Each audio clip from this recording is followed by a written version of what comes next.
Hello guys, welcome to our new video. আমি ওরকম আমার সাথে আছে পিউ। আর আজকে কিন্তু শিবরাত্রি, আর আজকে শিবরাত্রির ব্লগটা কিন্তু একদম স্পেশাল হতে চলেছে। তো লেটস স্টার্ট। এখন আমরা যাচ্ছি সোদপুর গঙ্গার ঘাটে, মানে হচ্ছে এটা মহোৎসবতলা গঙ্গার ঘাট।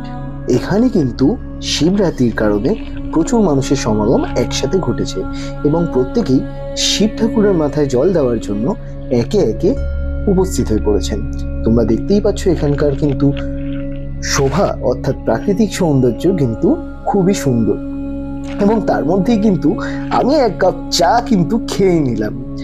পিওর এই মুহূর্তে যেহেতু খাওয়া বারণ, ও খেতে পারলো না। আজকে যেহেতু আমি উপোস করেছি, সেই জন্য আমি তো কিছু খেতেই পারবো না। এখানে তোমরা দেখতে পাচ্ছ যে গঙ্গার ঘাটের সামনে শিব মন্দির রয়েছে, আর ইতিমধ্যেই কিন্তু অরুণাবর খিদে পেয়ে গেছে। পাশেই গরম গরম কচুরি আর ছোলার ডাল তৈরি করা হচ্ছিল। সেখানে গিয়ে কচুরি আর ছোলার ডালের ওপর সে হামলে পড়েছে। কচুরি খাওয়া শেষ হতে না হতেই আইসক্রিমের দোকানের সামনে গিয়ে সে দাঁড়িয়ে পড়েছে। আবার আমাকে দেখিয়ে দেখিয়ে ম্যাঙ্গো আইসক্রিম কিনেছে। খেয়ে আবার বলছি কি দারুণ খেতে। আর তোমরা ভাবো আমি সকাল থেকে উপোস করে আছি। তো গাড়ি পার্কিং এর রিসিপ্ট কেটে আমরা কিন্তু এবার এগিয়ে গেলাম। এখন আমরা যেতে চলেছি বারো মন্দির ঘাট, আর বারো মন্দির ঘাটে কিন্তু আমরা এখন পৌঁছে গেছি। ওখানেও গিয়ে কিন্তু আমরা অবাক যে ওখানেও কিন্তু এক বিশাল মেলার আয়োজন হয়েছে। ঠাকুরের জন্য নানান জিনিস থেকে শুরু করে প্রত্যেকটি দরকারি সামগ্রী কিন্তু ওখানে পাওয়া যাচ্ছিল। আর পিউ কিন্তু গুটি গুটি পায়ে এগিয়ে চলেছে। আর আমরা ওখানে গিয়ে দেখতে পেলাম খুব সুন্দর সুন্দর শিব মূর্তি কিন্তু ওখানে পাওয়া যাচ্ছে। সোদপুরের বারো মন্দির ঘাট অনেক পুরনো একটি মন্দির। এখানে বিশেষত 12টি শিব মন্দির রয়েছে। আমি মন্দিরের পাশ থেকে টুকিটাকি কিছু জিনিস কিনে আস্তে আস্তে মন্দিরের দিকে এগিয়ে গেলাম।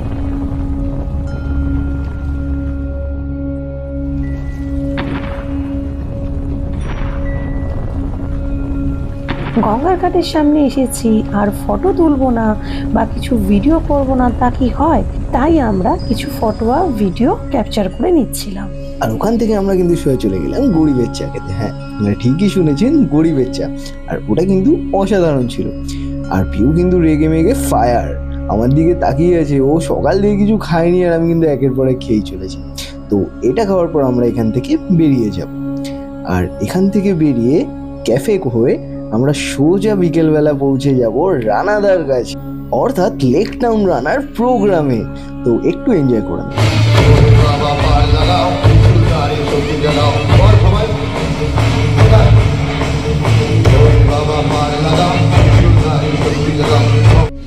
তো সারাদিনের উপোস ভেঙে কিন্তু পিউ সবেই খেলো, আর ওর মুখটা দেখে বুঝতেই পারছো যে ও কতটা খুশি হয়েছে। আর আমিও কিন্তু এবারটা একটু টেস্ট করে নিলাম, আর সত্যি এটাও খেতে খুবই সুন্দর ছিল। তো চলো একটু প্রোগ্রামটাকে এনজয় করি।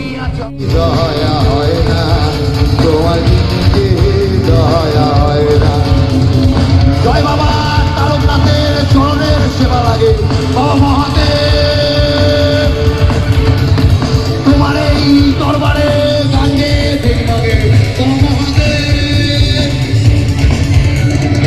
আমার চলছে লোকের কথা বলছে, রানা গুণগান করছে, পাড়ায় পাড়ায় মঞ্চে মঞ্চে। তো এখানে কিন্তু আমাদের ভাই সৌমিকের সাথেও দেখা হয়ে গেছে। আজকের দিনটা আমরা মহাদেবের আশীর্বাদ নিয়েই কিন্তু শেষ করলাম। আর দিনের শেষে যদি এক গ্লাস ঠান্ডা ঠান্ডা লস্যি হয়, তাহলে আর তো সেখানে কোনো কথাই থাকে না। তো পিউ কিন্তু মহা আনন্দে লস্যিটা খাচ্ছে। আর আমরা এখন যেখান থেকে লস্যি খাচ্ছি সেটা কিন্তু আমার এক বন্ধু কুশলের খাবারের দোকান। তো এটা কিন্তু অবস্থিত লেলিঙ্গর বাজারের মধ্যে। আর এখানকার খাবারের কোয়ালিটি এবং কোয়ান্টিটি দুটোই কিন্তু অসাধারণ। তো আজকের ভিডিওটা বেশি বড় না করে আজকের মতো এখানেই টাটা।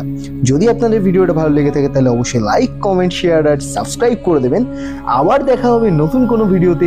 ততক্ষণের জন্য tata, see you, take care.